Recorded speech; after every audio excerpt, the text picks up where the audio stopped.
I use a little bit of, I guess what it would be is, I think shame is a very useful tool. And so is a little self-hatred. Oh And I my hate to say God, that. you're so dark. All right. I know I'm the worst. And that's why I was like, why am I on the show?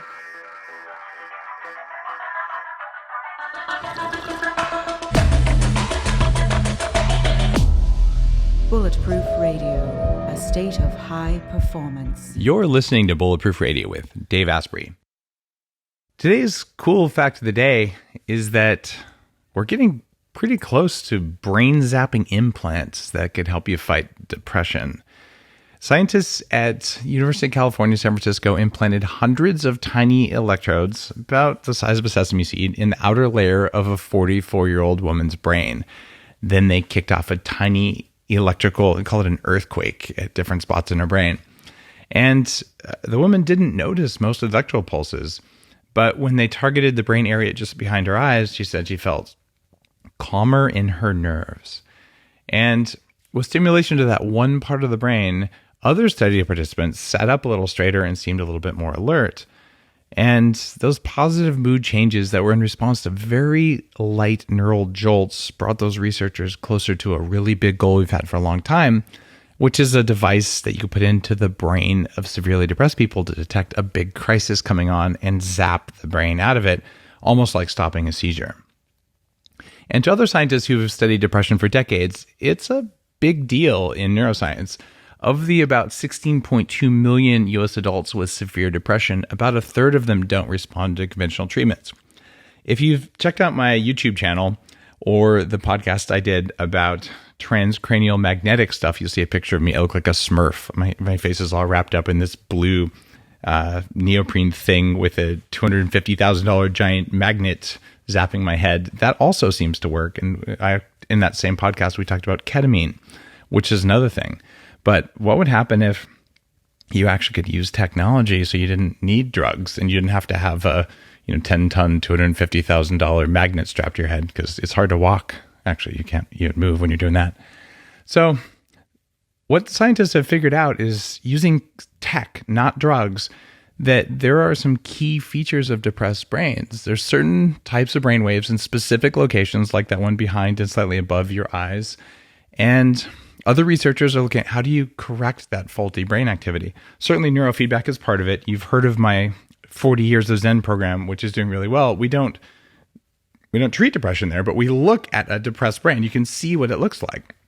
And the idea of implanting something is interesting. The idea of sticking something to your head is also interesting. But what I want you to know, even if you don't have depression, you probably know someone who does have depression.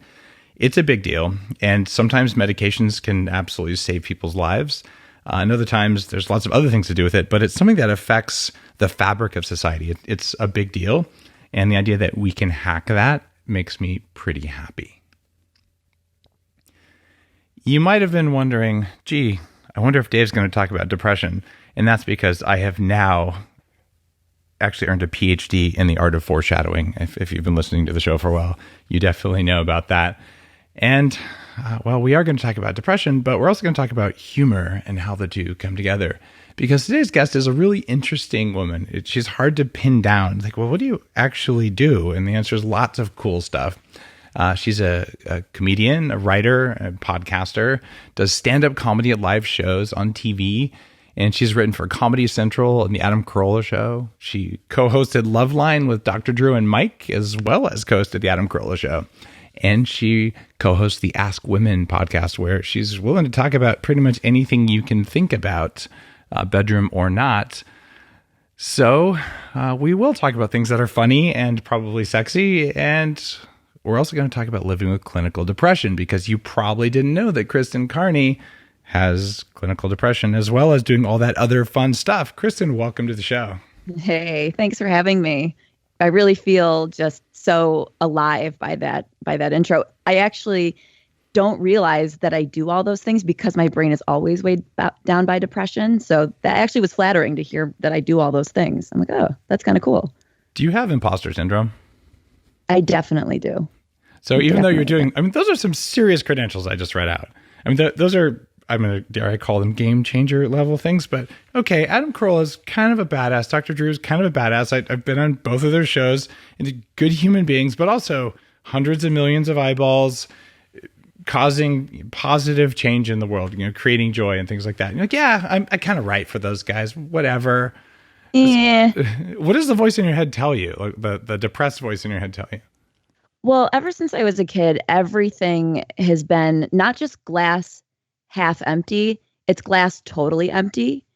I don't know why my brain's been like that. I don't know if it was learned or if I just came out of the womb feeling like, well, that womb was half empty. I have looked at everything always with a negative light, and it's made my life incredibly difficult. And so I feel like I have a little part masochist in me, because no matter what I do, it's not good enough and it's not interesting enough, because I let reality in my current moment weigh me down. So like, for example, right now, you listed all of those credentials, but what you can't see is I have a frame from a child's bed covered in an egg crate that's ripped and has like stains on it to try to reduce the echo in my room. And so in my mind, a real professional wouldn't have that. A person who's achieved things wouldn't have that. So have you seen, okay, I'm just going to turn my camera for a minute. Okay. Do you see all the chaos around here? Yeah, but it's like beautiful chaos. And I think because I can get shallow enough, I can say, well, it's beautiful chaos because it cost money, and I'm like, well, my thing didn't cost money, so it's not beautiful chaos. I'm broke, so it doesn't, it doesn't matter. So the voice in your head saying like, I don't have enough money. I'm not doing it as good as some other person. And it's pretty much constantly there, or does it come and go? It's constant. It's constant, but it's weird because I have flashes. It's almost like little jolts of lightning that don't hit often because, I'm not lucky enough to get hit by lightning. But every once in a while they come in and I see things clearly. And that's something I hang on to be able to move forward to the next day or the next week, because I had this little flash of, oh, things are great. I have a wonderful life and I'm doing great. But then it goes away. But I remember it. It's like I hold on to it like a little, I tuck it away in a special box that I'd put under my bed. Wow. And pull out when I'm lonely or something. So what does it do to you if someone just looks at you and just like pets your hair and says, I think you're so amazing, and just like stares at you? Does the voice in your head just be like, screw you, buddy? Or do you just melt? Well, part of me is like a raging narcissist, because I'll be like, oh my God, I know. Thank you. That's your comedian side. But that's also the non-comedian side, because the like, I feel like part of me is like a Woody Allen type, where it's just constant talking to myself. No, this was wrong. I shouldn't have done this. And I don't know what that voice is. I'm kind of losing track right now, trying to even figure out what that voice is, or what your question was actually just now. I'm just wondering, like, what your voice does if someone really comes in and just validates it. It says all the things that the depressed voice doesn't do. I wonder how it affects you versus how it affects someone who doesn't have clinical depression. Okay, right. So yeah, so I'll take it in and I'll agree, and that will last. That's that little flash of lightning. And then the other side comes in and shows me the evidence of all the things that I'm not. And so then I'll be like, yeah, okay, buddy. Like, I don't know if you're, just trying to get somewhere with me, or if you're, what your ulterior motive is. I don't trust it. I assume that there's something else going on for someone to say something so lovely and nice to me for no reason. So you have sort of an inner skeptic that's maybe a little bit more buff than the average person. Yeah, I mean, he's like Schwarzenegger. So my inner skeptic is Schwarzenegger, and my inner narcissist is like tiny little bite-sized, I don't want to say something politically incorrect, someone from Little People, Big World. Just leave it at that. It's a smaller physical structure. Okay, I just make sure that wasn't a comment about hands, was it? No, you have lovely hands, by the way. No, I don't mean my hands. I was just thinking of some other person who shall remain nameless. You know what I'm talking about? No. That's right. Yes. Yes. Someone who's in politics. By the way, I have never expressed an opinion about politics on this show at all, because frankly, I follow politics about as well as I follow professional sports, which is to say not that well. Yeah, same. Now, getting back to the clinical depression side, you said something interesting. You said, maybe it's how I came out of the womb. So do you have this background of like dark trauma? I mean, did you come out of the womb, with birth trauma and forceps and have a rough childhood on the streets of New York or something? Honestly, I think it's just traumatizing that I had to be in my mom's vagina at all. So I think we all start out in a dark place. We're like, I was in there. Oh my God, I've touched my mom's vagina. That's a weird concept to know that we've all had contact. It'd be, it's like we've never had contact with our dad's, junk, hopefully. Yep. But it's just, a thing that we all have touched our mom's vagina, and we don't talk about it like it's a strange thing. So I think that's where the damage began. Is just knowing I was in my mom's vag. But no, I didn't have a dark childhood in the sense of having a bad family or abuse. But I, at the age of 3, developed, I don't know if that's not the right word, because, you don't develop a lazy eye, but you do, I guess. Develop just sounds positive. Like your growth is development. But with me, I, at the age of 3, started to show signs of a crossed eye, which turned out to be something called accommodative esotropia, which essentially is, I guess, your muscle trying to see clearly, and in its attempt to see clearly, your eye crosses. It's almost like it can't pet its, head and rub its belly at the same time. It's like you can't do two things at once. So your eye is essentially giving up the straightness in order to see 20/20. Wow. So at that young age, all I knew was, those are my first memories are of having a crossed eye. And I think that affected me so deeply. But you don't still have a crossed eye. At least I don't see it. Do you? Actually, well, I have this special thing on the camera here that makes my eye look straight. Okay, I totally... No. I do not have a crossed eye anymore. I'm thinking, man, I'm crazy here because you don't... Okay, so it went away. Well, so it didn't necessarily just go away. I had surgery, and it was a pretty traumatic surgery where the doctor came in and cut my muscle essentially to shorten it and tighten it so it became stronger or something like that. I never really have understood the surgery. But then I had to wear a patch over my eye, and I have really thick glasses that you can't see because I'm masking them with contact lenses at the moment. But when I do take my contacts out, my eye does cross again. So, no kidding. Yep. So I have a very dark secret that I feel like I keep, and I've kept my whole life, which I think has affected me. So what's weird?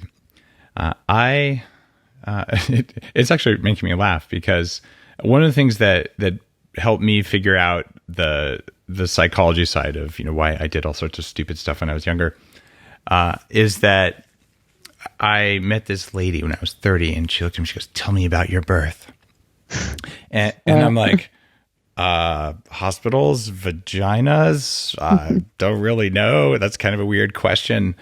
It was at a personal development thing, and she was running it. Her name was Barbara Findeisen.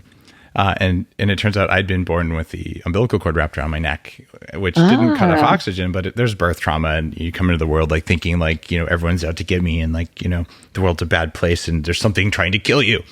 And well, they're right. Yeah, pretty much. So anyway, she helped me do a bunch of work on that stuff, which is why I asked the first question. But then the other thing, I don't know if I've ever talked about on the show. For probably till I was about 35, my brain would turn off my left eye. I didn't know it, but I was not seeing with both eyes because it was so much work for my brain to make my eyes work together that it would just go away. And so I would just look through my right eye. And wow. I used to have a droopy left eye too that I was super conscious about. And I went through about 3 months of really intense training, visual training that just made me exhausted when I do it. And now, this is more than almost 15 years later. How old am I? 11 years later. I'm 20/15 in both eyes, and I don't have that problem anymore. But it was a couple of years of not cognitively, just changing my brain neurologically. Wow. So see, that takes work, and you're the type who works, and you work hard to figure out hacking, how to make yourself stronger, how to make life stronger. That takes work and energy. And I hate work and I have no energy. So if someone said, here's a way to keep your eyes straight, it would just take immense amount of work. I would say, nah, I think I'm good with the crossed eye. I'm very lazy.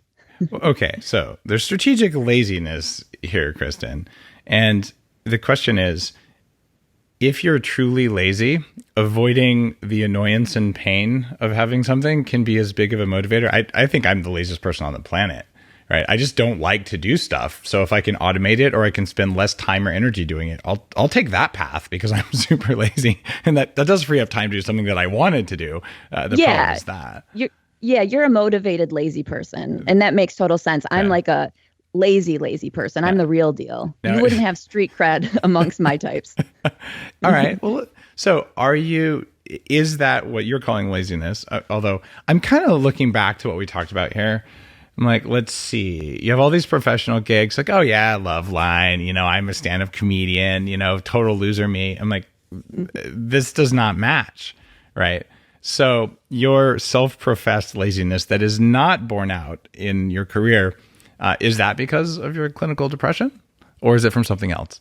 I've always struggled with that. And that was one of the first things when I finally talked to a psychiatrist, because I was ironically too lazy to find one. Once I did find one, I said, I don't know if I'm lazy or if I'm depressed. And he said, you're depressed. And that was a huge, huge burden lifted off of my shoulders, because then I didn't have to, which I loved, not take responsibility for my lack of work ethic or my lack of drive or my lack of whatever it is, because he said it's your depression. So in a way, I got to take blame away from myself. And even though he's told me it's your depression, I still have a hard time buying it. It's the same like if someone complimented me, I'd be like, I don't know. But I think it's a combination of both. I look at like my family and what I'm from. We're not the hardest working group of folks out there. Our last name's Carney. What do you expect? And so, and so I think I come by it naturally. But I have this tick in me that needs to achieve. So it's a difficult combination to be incredibly lazy, but also to want to amount to something. So it's a constant thunderstorm, trying to fight those two things at the same time, or together. They're fighting each other. Well, it seems to be working on some levels for you, at least professionally. Okay, that side of things has been dominant. I'm still interested, though. You said something fascinating. You said when I was diagnosed with depression, it was a weight off your shoulders. And I thought there was something just wrong with me. I'm like, I don't know, I'm about to fail out of Wharton. And I feel like I'm kind of stupid some of the time. And it turns out I was, because I went in and I got a brain scan with Dr. Amen, who's been on the show now and has become a friend. And they're like, you have a hardware problem in your brain, Dave. Like it's actually not getting blood flow, and see these big holes right here. That's where you have chemical damage to your brain. I'm like, oh my God, it's not a moral failing. It's not that I'm just like weak. It's that there's something that is wrong, and I'm pretty sure we can fix a hardware problem. So I went in and, did a bunch of stuff, and I was like, wow, I didn't even know how, I don't know the upper levels of what my brain's capable of. I'm still plumbing that. Have you gone in and had said, all right, like what's up with my brain, doc? Give me some antidepressants, give me some whatever's, have you gone down and sort of looked at that? Well, again, I hate to keep saying this, but I think I'm too lazy because I don't know where to start. It's like, if I don't have, and I think a lot of depressed people struggle with this, and people in general, but if you don't have a starting point, you just don't start at all. And so for me, if I don't have a starting point, like I don't know where to look necessarily to get a brain scan. I don't know how much that would cost. I don't know, blah, blah, blah. And so when you're depressed, you're so weighed down by the smallest little tasks, like, getting up to take a shower, or, paying your car bill. Those things feel so heavy that the last thing on your list is figuring out how to get a brain scan. Like, right. No. Right. I'm still trying to figure out how to get out of bed. So I don't get to that point because I don't really ever feel like emotionally strong enough to, but I would love to, like you saying that. If I got a brain scan and he showed me the holes, I would like, please print this out, hang this on my wall, frame it so that I can, one, feel like great about myself for actually going out and doing that and figuring that out, but also to have proof that it's not my fault. Again, I can blame it on something else. I would love to show that. It'd be like a trophy. A trophy. Well, it sounds like you've talked about this on your show. You've talked about the different things that you do find when you have just this is a sucky day kind of thing. What do you do when you wake up like, I feel more depressed than normal? Like what do you change in your life? Because I'm hoping people listening will be like, oh, maybe I could try that even if I'm not depressed, or maybe I am depressed. Like, so give me your like wake myself up, kick myself in the ass, even though I don't want to kind of moves. Okay. What works? Well, because I mentioned that I am a slight masochist, the first thing I do if I'm feeling really depressed, which I should not, I am not advocating this, but it is part of the process. I will look at someone's Instagram page who has the best life, who is perfect, everything is going for them, and I'll look at it and I'll soak it in a way to where I'm like, oh, I hate this person. I hate them. And I feel even worse. Oh my God, why am I doing this to myself? But then what I do is I take that and I use it to kick my own butt. And I know that a lot of that is fake. People only put out their highlight reel. Sure. It's not all necessarily as appears to be. And so I do take motivation and things that make me feel bad about myself to pull me out of bed. So I'll look at someone's Instagram. I could say her name. It's like my go-to, like cutting. It's almost looking at her Instagram page is my version of cutting. It's so painful. She is so perfect and everything is going, like, she's hilarious. She's beautiful. She's perfect in every way and so hateable. So I'll look at her Instagram page and it will kick my butt and I'll get out of bed and I'll start my day because I don't want to be the person looking at her Instagram page. And not that I want to be her, but I'll use her, not achievements, but I'll use someone like her where she is to see what's possible, that life can be great. Look at all the things you can achieve. And that is what I need in the morning to remind myself of what I'm doing and where I'm trying to go. And so it's not the most positive thing to do. It's very harmful, but it's part of my process. And not every single time I'll look at her page necessarily. I'm not like obsessed with her or stalking her. I'll think, okay, it's been about 2 weeks. I should check in and see how great Kelly's doing. But okay, so you basically go to like the, I have a beautiful life kind of person. But so you're sort of using envy as a way to get yourself out of bed.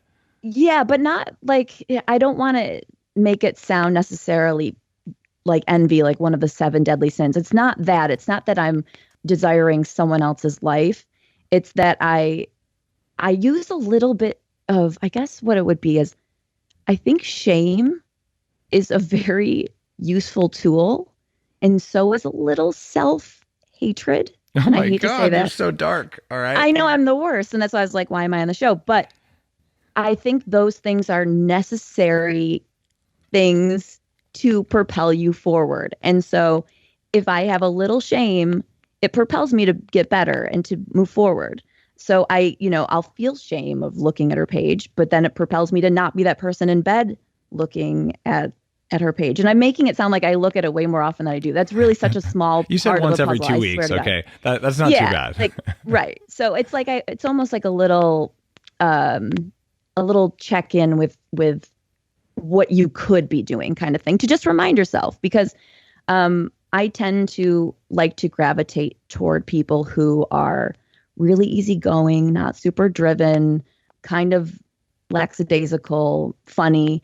But, I gravitate toward those people because I feel comfortable with them. I think they're easiest to be around. So that check-in with her or someone like her is just to kind of throw me back into the world of, okay, this is what is possible. Even though it can make you feel worse, I do use it in a positive way.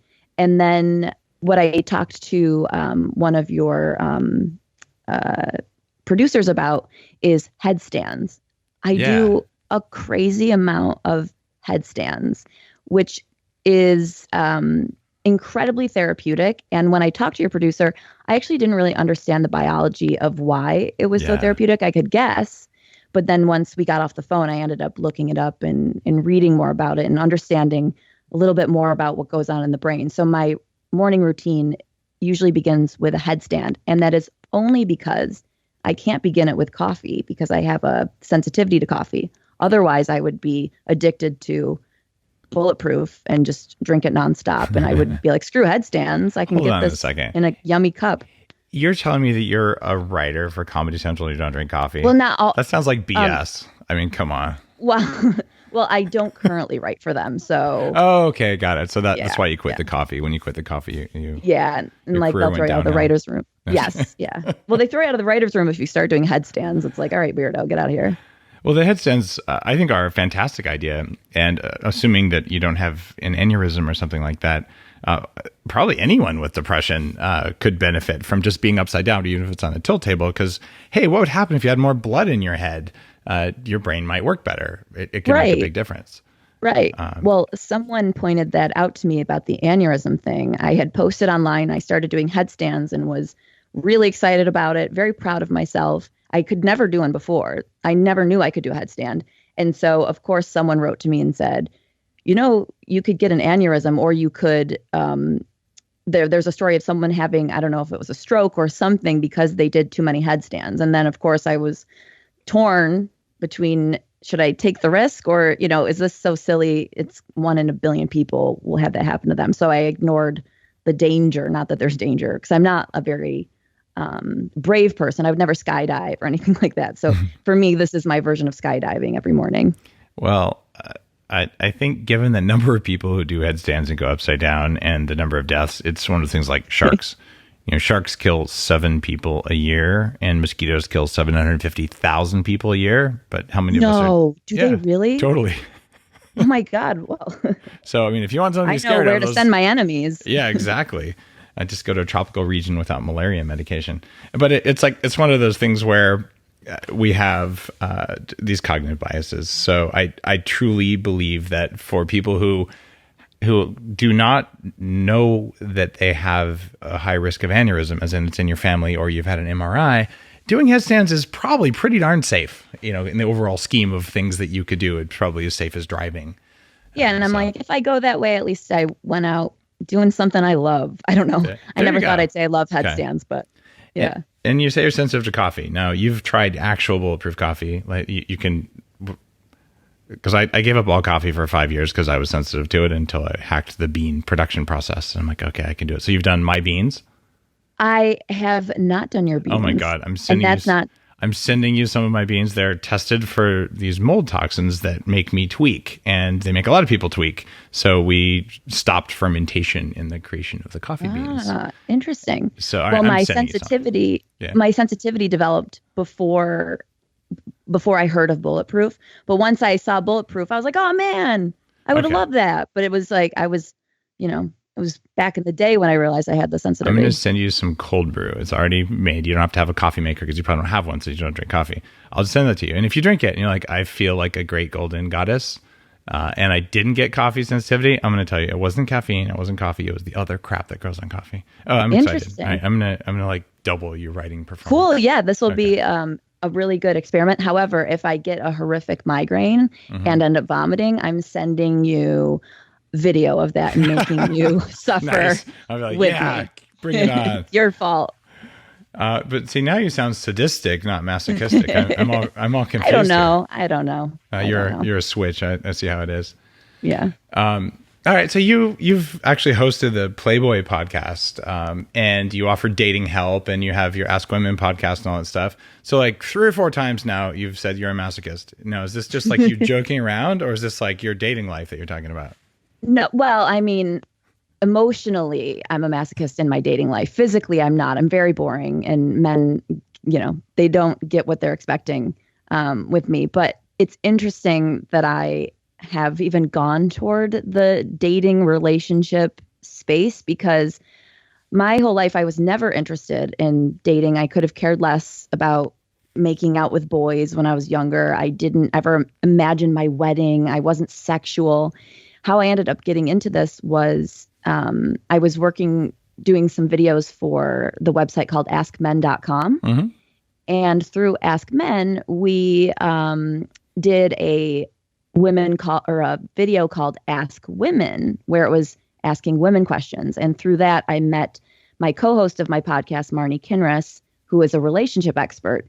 And her and I began doing this podcast on dating, and it was a yin and yang thing. So she was the relationship sex expert, and I was the asexual nerd who had no advice, no experience, and no interest in it, just to add comedy to make it an entertaining podcast. And so we've been doing that for 6 years. So now I've ventured over into this dating world, and I guess have, developed some sort of sex drive that they talk about. I don't know, it's a new thing for me. And so now I'm a lot more experienced in it. And I actually work with guys in the online dating space to help their profiles be more engaging, witty, interesting. And I actually teach guys how to banter with women. And I wrote a banter guide on how to actually step by step become witty and more engaging in conversation. So I don't really focus on the the sexual side so much as I do the more communication style side. Like, so I'm really not what do you have to do leading up to the sexual side is your area of expertise? Talking, forming relationships, that kind of stuff. Oh, I was going to say get drunk at bars and hook up with dudes. I began dating. So when we started the podcast, I actually did have a boyfriend, and we were together for 8 years. So it was a very comfortable situation. I never dated before that, so I had no experience. So once he and I broke up, that's when this whole world kind of opened up to me, because I got online and I got involved in the online dating, and I was opened up to the horrors that is dating. It's awful. It's so bad. And so because I do comedy and consider myself somewhat witty, I like to be able to engage in a guy online in a witty, fun, back and forth ping pong match kind of way. And I was blown away at how bad guys were. And I know girls are too. I'm not hooking up with them, so I'm not having these convos. But these men were so bad at having fun, back and forth, flirtatious banter when you first matched on the app that I thought there's got to be a way to show guys there's a formula. You can be interesting. You can be funny. Stop being so boring. And so it was just basically out of so many bad exchanges online that I started to figure all of this out in this little formula I came up with to help guys, because it's that's such an important part of the dating process, is just the first few interactions, because most people do meet online. So I'm glad that I don't have to do online dating. It sounds like an enormous amount of work with a lot less feedback than this old-fashioned thing where you just walk up hey, you want to go out to dinner? Whoa, in person. But I guess I'm showing I'm in my 40s. Oh my God. Well, everyone who got into a relationship before online dating basically dodged a train. They had no idea that this oncoming train was coming, and they stepped out of the way right in time, because it can be fun. It can be fun, but after a while, it becomes a very daunting, heavy, ominous situation, because people don't get the results they want. They keep trying the same thing over and over. They get frustrated at the opposite sex. So, yeah, it's a whole spiral. So, what is it like dating when you have clinical depression? Dating with depression is not easy and has proven much more difficult than I thought. And I figured I'm charming enough. I can make the depression look like a, lesser evil than it is. But it's a scary thing for a lot of people, because it's basically learning someone has an STD. You're I don't really know if I want someone with emotional herpes. Okay. So do you like people with herpes? Do you go to a dating website for other people with herpes? No problem. We're not Which getting actually, I think that exists, by the way. It does, yeah. Yeah, yeah. But is there one for meet a clinically depressed single sort of a website? Do you seek out people with depression because they'll get me? Well, no, I think you seek out people. Well, yes and no. So I seek out people I can relate with, which would mean maybe they have depression, but I also seek out people who can maybe enhance my my quality of life. And not that that's their burden or that's their job, but I do look for people who are, now I do, this is a learning process. I at first looked for people who could be just as down in the dumps as I could. But now I've learned, the yin and yang, I think balance is so important in everything. And to speak on the apps of finding someone with depression, I don't know if there's an app for that specifically, but there is an app. I don't know if it still exists. We spoke to him through our podcast. An interview never happened, but he advertised on my other podcast called Kristen and Ch, which is a comedy podcast. But anyway, he had an app called Lemonade, which was an app for people with disabilities in every sense of the word. So whether it was a physical disability or a mental disability, that was supposed to be a meeting place for people with, similar problems to find each other. But I don't know if it ever took off. I don't know if it still exists. I never looked on it because, I think maybe it didn't work because people would think, well, I don't, want to wallow in my problem. I want to, be with everybody else or whatever. Right. So it could exist. It may not. I have no idea. Okay, but it was sort of an idea. But your thing is that you don't target other people with depression who might understand it, because you're sort of saying, I just want someone who has lots of energy, and we'd work it out.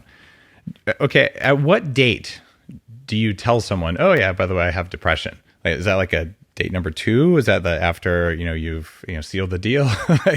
When is the right time? For me, it's a little different because I have a podcast on depression specifically.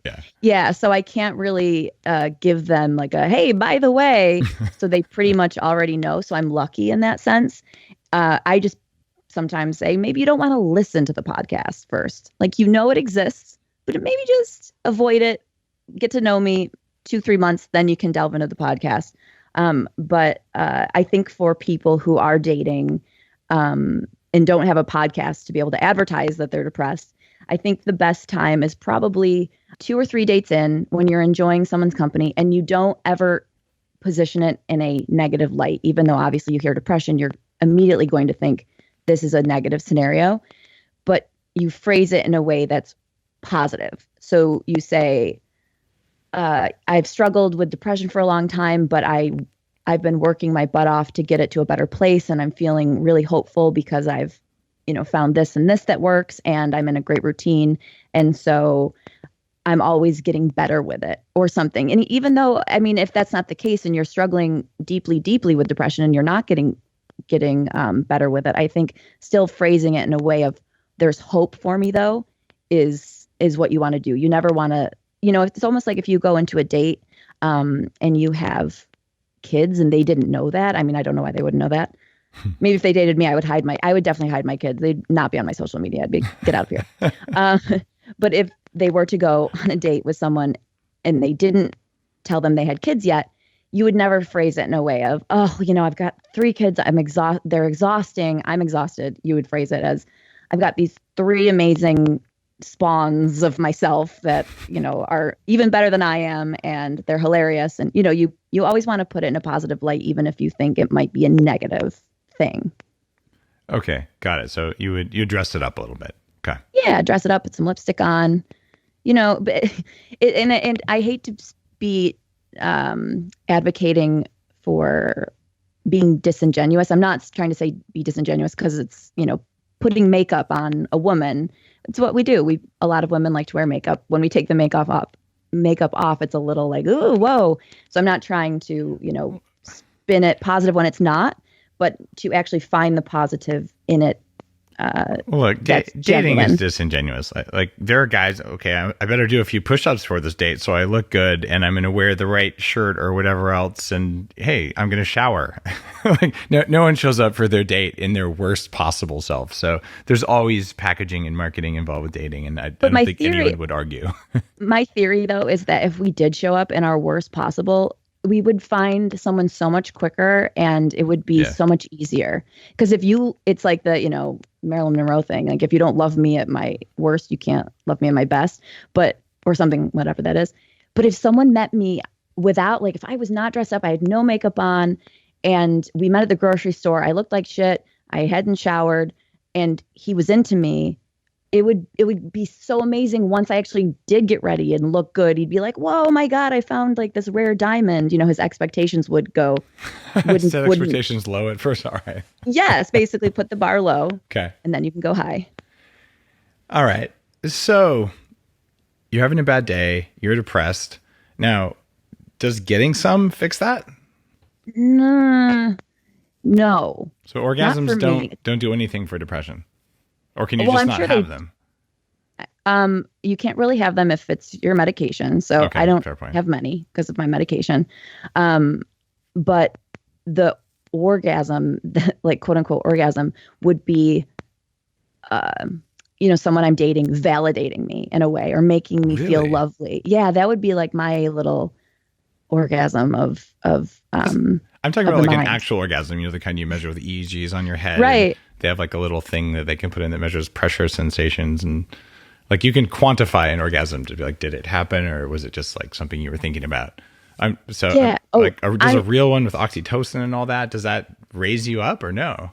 I think for the moment, but I don't know how long that oxytocin lasts. I think that burst. Oh my God, that was good. That's the little lightning bolt I was talking about. That is the lightning bolt you're talking about. Okay, cool. You get a little something, something, and then it goes away. And so how do you recreate that and let those chemicals maybe linger longer? I don't know. And that's what I'm always trying to figure out. So, I'm always working on different combinations of things to make the lightning bolt stay longer.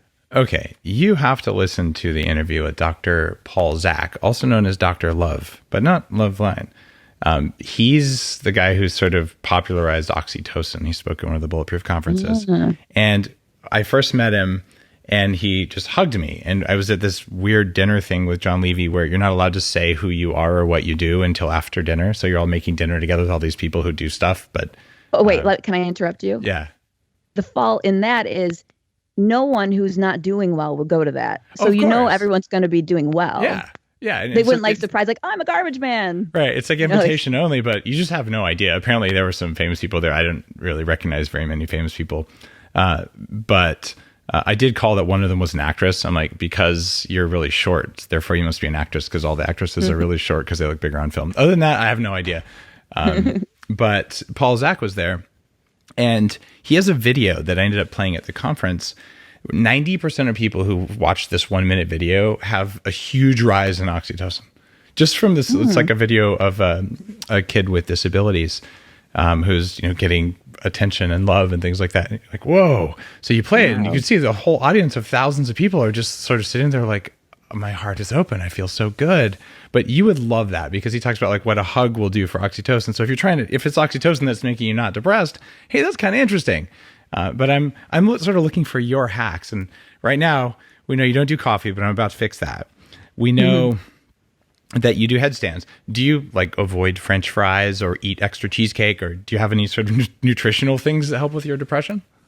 Well, I seem to lose my appetite when I'm depressed, which is good and bad. Good because I'm ridiculously thin and women are so jealous of me. Bad because I don't get all the nutrients and all the good things that my brain needs. But I tend to crave things very high in fat because I don't eat often. Mm-hmm. So I don't really watch what I eat because of not eating often. So when I do eat, I'll eat whatever it is that I want. So I do bad things. Like I eat lots and lots of McDonald's. But I do it because it's almost like taking a Xanax for me. It calms me. I think it's the nostalgia, the taste of familiarity. If I'm having anxiety and I don't do it every time, but occasionally I'll be having such bad anxiety and I'll think a cheeseburger with extra pickles, a medium fry, and an orange soda will cure this. And it does. I'll get satisfied. It makes me feel cozy and warm, and then I feel a lot better. So I know it's not good for me, but I could be doing a lot worse at the same time. But it's also, like it's not good when the next level of worse would be drugs, like it's like McDonald's, drugs, so it's not great, but it's not the worst. Well, a lot of clinically depressed people end up with addiction, at a minimum, nicotine, and certainly alcohol. And then there's all sorts of other drugs. A lot of times it tends to be crystal meth. right? Because, it's an upper, like I'm feeling depressed. And so give me some Coke and things like that. Has that ever been something that was a part of your life, something you struggled with, or you're like, no, I dodged that bullet? No, I dodged that bullet, and thankfully because of shame. And that's why I promote shame. I think shame is so healthy. So I had never really gravitated toward drugs. It's never been my thing. They've always felt very dirty and shameful and scary to me. And I think the shame has kept me away. And I know that, depression does take you to dark, dark places. So I'm not saying that that's not a possibility. But what I've tended to do, and I don't do it often, I do not have a drinking problem at all. But for when I'm having severe anxiety, I have noticed I do tend to want to get a drink. But I never let that go out of control. And again, it's because of the shame thing. I never want to be hiding something that I do. I never want to be embarrassed of something that I do. I always want to be proud of myself.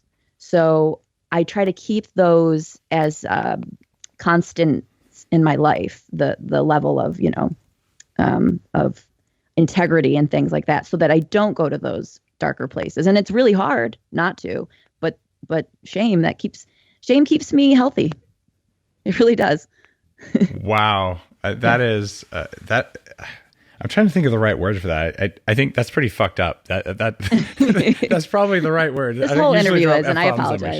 No, I'm just like, wow. I used to have a lot of shame, and I don't anymore. I look back on it, and it certainly can be a motivating thing when you think about it. It just comes at a cost, right? Yeah, and too much of it is bad. And again, balance, I think, is so important. If you are completely shameless, I don't think that's healthy. And if you're completely full of shame, I don't think that's healthy. My mom is someone who has way too much shame. And so she can't really and she shouldn't have any shame. She's a perfect little church mouse and does everything right. But shame keeps her in a box. And if she didn't have the shame, it would also maybe make her, a wild child living an unhealthy life. So it's a balance. And I think I have a really, really good ratio of shame versus not shame. But it's necessary for sure, for me anyway. How did that shame and depression, all this stuff, how did that affect you? Because you recently basically lost a co-host in your podcast, like through what was probably a suicide. That could be destabilizing for someone who's not depressed, and you seem like you're handling it okay. What happened to you when that happened? So I lost my co-host to not the Ask Women podcast, the dating one, not that podcast. I had another podcast called Mentally Chill, and the ILL was in parentheses. And so it was about depression, and her name was Stevie Ryan. She was such an amazing, beautiful, hilarious, charismatic woman. And it was really, really difficult to go through, obviously. But I think it's been 2 years. So I think the time does help. Obviously, the wounds will always still be there. But it made me look at myself in a mirror. And I was seeing good things and I was seeing bad things. Because I do think Stevie and I were very, very similar, and she did take her own life. And because of the similarities, I realized a few things. One, when she looked at herself and saw depression, and someone else looked at her and saw depression, they could not grasp. How could this person, with all of this, all the things she has going for her and all the things that she's achieved, how could she possibly be depressed? And so I use that as a motivation within myself to say, from the outside, if I took my own life, people would say the same thing about me. And so it made me come to terms with being proud of myself and being okay with or believing in my achievements and not downplaying them. But then it also was a mirror reflection for me in a bad way, where it was I do the same things that she does, and she just committed suicide. So I need to alter my behavior clearly. So I was supported a lot through people. I, went to therapy a lot. I did actually have to increase my antidepressant dosage. I did a lot of different things to cope, but now I do believe, because it's been 2 years, I think time has made it easier to not forget about, but to remove yourself from. So I think I've put it in a little compartment in my brain and moved on from it, even though I know that compartment's still there. So you basically upped your meds and did some work on processing it and moved on, and then eventually you lowered your medication. Yes, I did. I went off of it, which was a really bad idea. And I did go off of it because I lost my insurance and I couldn't afford it. And so my heart goes out to anyone who's in that scenario.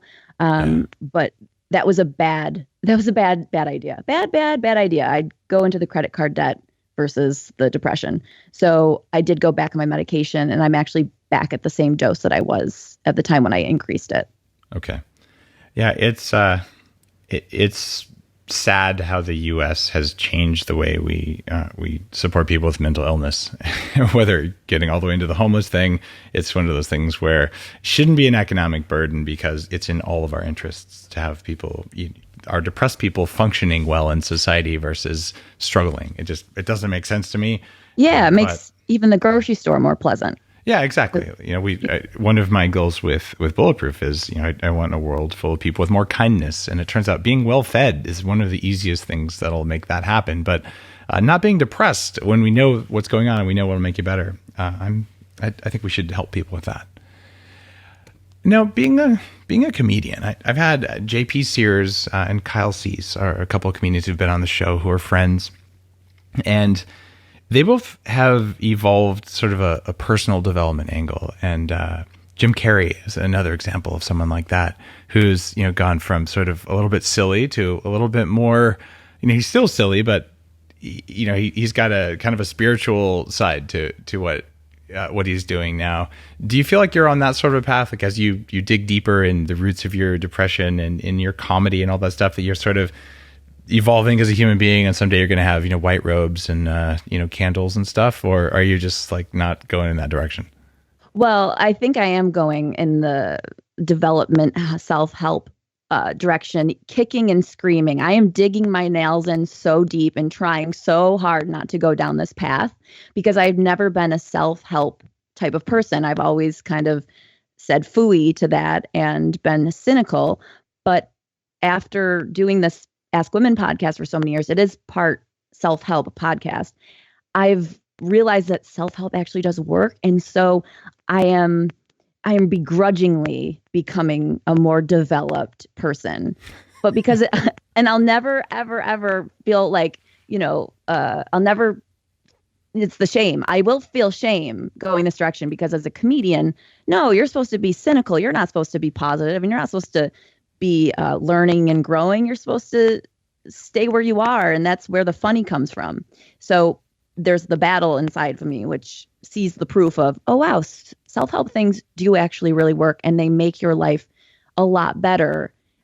You don't have to stay this super cynical comedian. And I was actually listening to the episode with Kyle that you had on. Oh, cool. Kyle Cease. And he said that, he's started meditating for like 2 hours a day. I could never, ever, ever do that. If I did, I wouldn't admit it. Did that make you want to punch him when he said that? Yeah, 2 hours. I mean, come on. 2 minutes is an achievement for me with meditating. But I remember hearing Jerry Seinfeld does meditation, and that cracked me. That kind of loosened my strings a little bit and opened my willingness to think, okay, well, if Jerry, who is the most observational human on the planet, can find sense in meditating and doesn't think it's silly, then I won't think it's silly, because Jerry's my hero.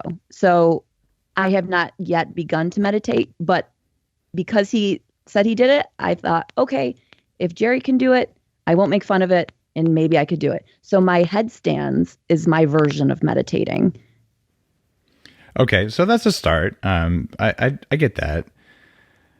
Now, you talked about Jerry Seinfeld, He meditates, but there's also Larry David, and I don't know him super well. I got to play poker with him once at a celebrity tournament thing that I had no business being at, and I did take his celebrity fake poker money, but he didn't seem like a meditator at the time. In fact, he seemed kind of like, Urgh. So yeah. You do have, and he's also a brilliant man, right? So you do have like that side of comedians where there's that dry wit. There's a book called The Artist's Way. Have you ever heard of it? Yes. Have I read it? No. Okay. That's where my laziness comes in. Got it. Because I used to believe, before I read that book, this was a while back, that, okay, the roots of an artist are always like in pain and dissatisfaction and things like that, especially comedy. And that book convinced me that actually there's another type of artist who doesn't use those things to create their art, and that you can make it either way. I was like, oh, that's super interesting. And not being a particular artist, or maybe my type of art is more like a computer hacker thinks of art, but whatever the heck you want to call it.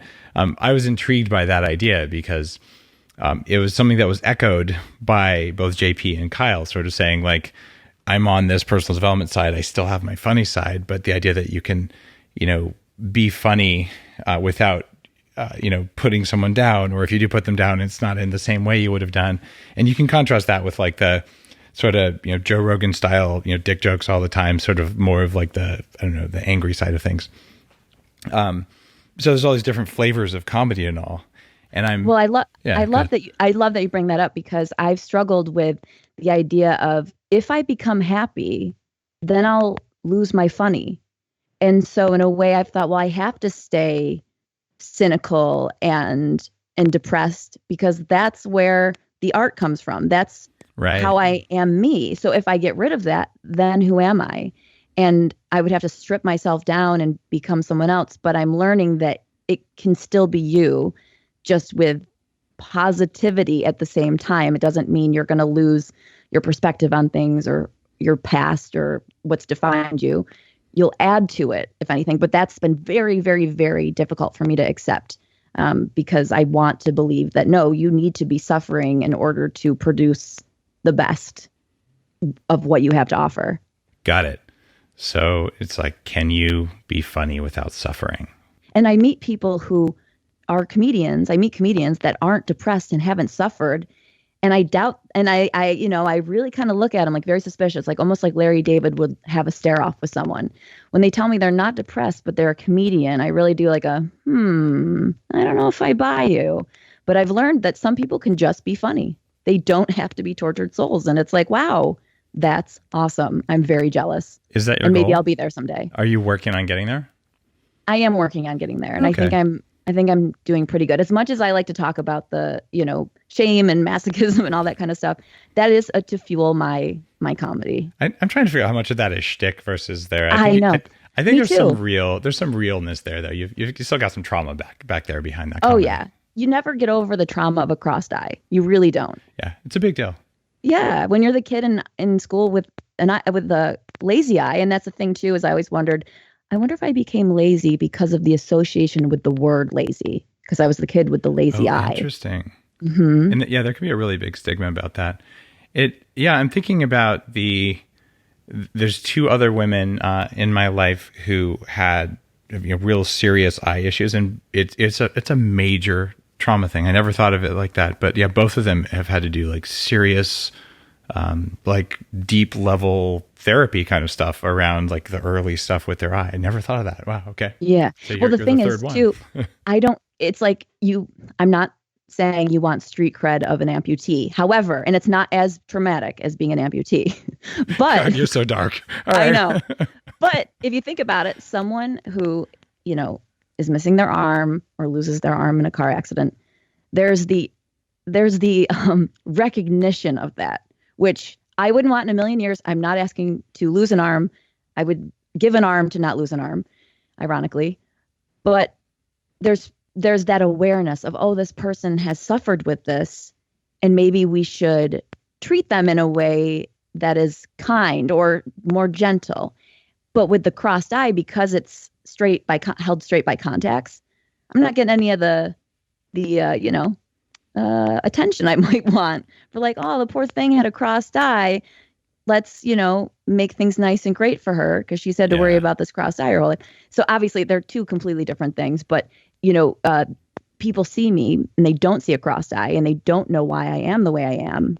And if I was missing a limb, let's say, it would be more obvious. It's not obvious. People always go, you look like you would have been the mean girl in high school. You look like you wouldn't have been I was bullied. I wasn't, I had all that stuff happening, but there's no physical proof of that right now in this current, phase of my life. So it's the same when people have toxic mold exposure, chronic fatigue, or Lyme disease. And I did a documentary on toxic mold. I had all of those things diagnosed one time or another, but you look normal. So people just like, why can't you do normal things? Like, because putting one foot in front of the other right now is all I've got.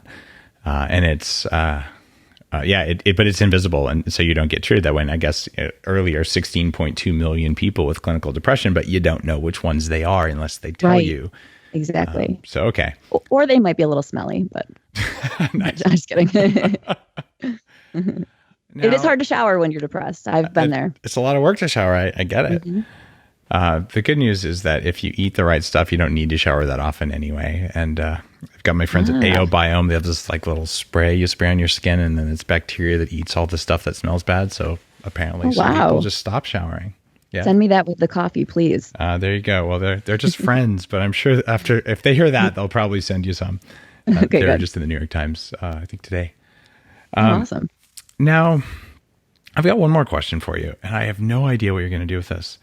My new book is called Superhuman, and it comes out in October, and it's the things I'm doing to live to at least 180. It's like, where's our science? What do we know? What do we not know? What are things that are going to take you out if you don't manage them? What are the things that are going to make you old if you don't manage them, and how do you fix it?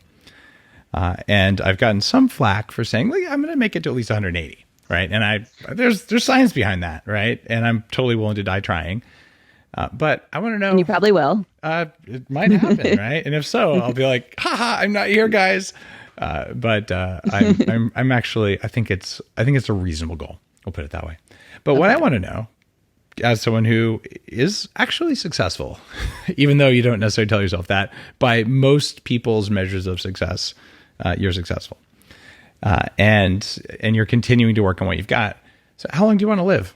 Given all the things you have like that, if you get to pick, or how long do you think you're going to live? Either one. 2, 3, 4, maybe 5 years, I would say is max. Really? No. I was like, good God. No. Okay. I would never want to live to 180. I have no idea what's going on in your mind. I think we need to delve deeper into that as to why you would even want to be around for 180 years. But looking like this. Okay. Not look. I don't mean tubes and monitors and wheelchairs. Like, who wants that?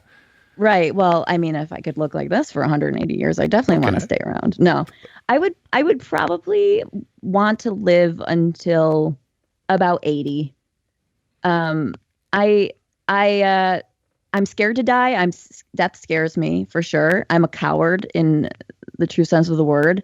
But I also, I got it. I got the idea of life. Like I get it. Like, okay, I did it. Now let's see what's next and see what else there is to offer in this weird existence.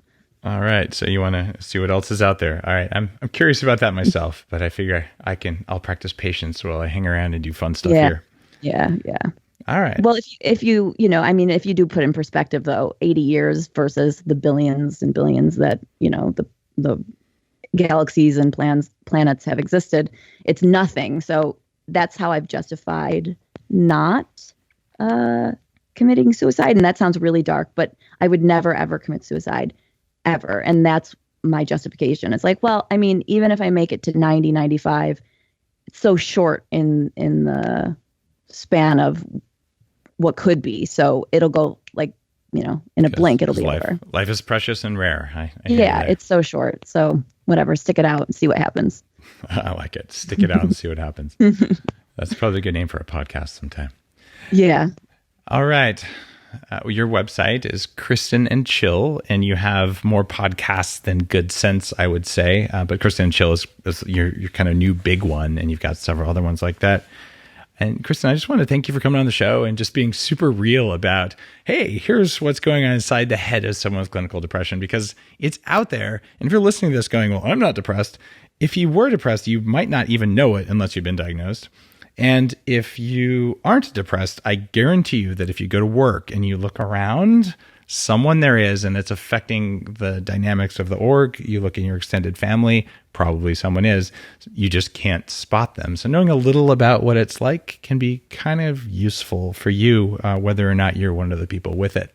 I agree. And I think people do enjoy listening to my podcast on depression, which is now called Kristen and Ch, which was once Mentally Chill, but after losing my co-host to suicide, I eventually changed it over to just Kristen and Ch.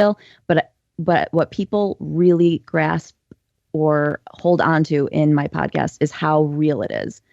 There's no sugarcoating. There's no political correctness. It's as real as you can get, and people find a lot of comfort in that. So if they're feeling depressed and you don't want to, and you don't know who to connect with over it, you can definitely connect with me over the podcast, Kristen and Ch. All right, there you go. So there's a resource for you. If you think this is going on, or you think there's something around there, check out Kristen and Ch. It's actually interesting. I've listened to it. And if you're looking for a new podcast, give it a shot. And if you have not subscribed to the podcast you like, you should do it, because then they automatically download. That includes Bulletproof. And if you like Kristen and Ch, subscribe. New ones just magically show up in your app, and then you'll listen to them. That's what I do. Have a wonderful day, and thanks for listening to Bulletproof Radio.